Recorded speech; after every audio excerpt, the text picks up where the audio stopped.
বিসমিল্লাহির রহমানির রহিম। আমি এখন রয়েছি windy.com-এ। এখানে আপনারা দেখতে পাচ্ছেন ঘূর্ণিঝড়টা বাংলাদেশের কোথায় অবস্থান করছে বর্তমানে। এখন সময় হচ্ছে 12টা 23। 12টা 23-এ দেখতে পাচ্ছেন মানডে। এখানে আমি দেখাচ্ছি আপনাদের। দেখতে পাচ্ছেন মানডে 27 তারিখ 12টা 23। 27 তারিখ 12টা 23 এই সময়ে এখন আমাদের বাংলাদেশে কিন্তু প্রবেশ করেছে ঘূর্ণিঝড়টা। তো আপনারা চাইলে নিজেরা এখান থেকে দেখে নিতে পারবেন। আমি ভিডিও ডেসক্রিপশন বক্সে লিংক দিয়ে দিব, এক ক্লিকে এখানে চলে আসবেন। তো তো আমি এখন দেখাতে যাচ্ছি ঘূর্ণিঝড়টা কিভাবে এই বাংলাদেশ পার হবে, অতিক্রম হবে। এখানে প্লে বাটন রয়েছে দেখতে পাচ্ছেন। তো এখানে প্লে দিলে সময় অনুযায়ী ঘূর্ণিঝড়টা কোথায় থাকবে, অবস্থান করবে এবং এটার পরিস্থিতি কি অবস্থা থাকবে। দেখুন আমি প্লে দিচ্ছি আর এখানে সময় আসবে দেখতে পাচ্ছেন।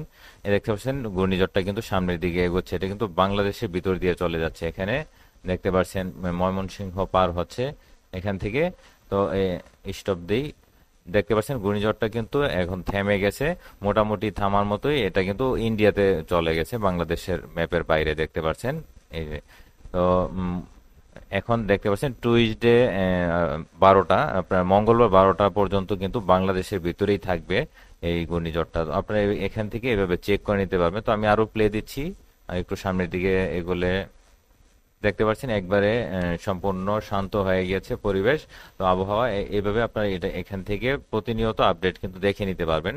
কয়টা বাজে এটা আপনি মাউসে কিন্তু ক্লিক করেও কিন্তু ড্র্যাগ করেও আপনার ঘূর্ণিঝড়ের অবস্থানটা বুঝতে পারবেন যে কোথায় রয়েছে। আমি আবার এখানে আপনারা জুম করে দেখে নিতে পারবেন।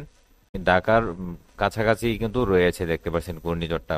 সম্পূর্ণ বাংলাদেশের মাঝখান থেকেই কিন্তু ঘূর্ণিঝড়টা পার হবে এবং এটা ইন্ডিয়াতে গিয়ে ভ্যানিশ হবে, ময়মনসিংহের উপর দিয়ে যাবে দেখাচ্ছে। তারপরও আবহাওয়ার উপর নির্ভর করে হয়তো একটু এদিক সেদিক এটা অবশ্যই হবে, কারণ সম্পূর্ণ এটা আমরা বলতে পারি না।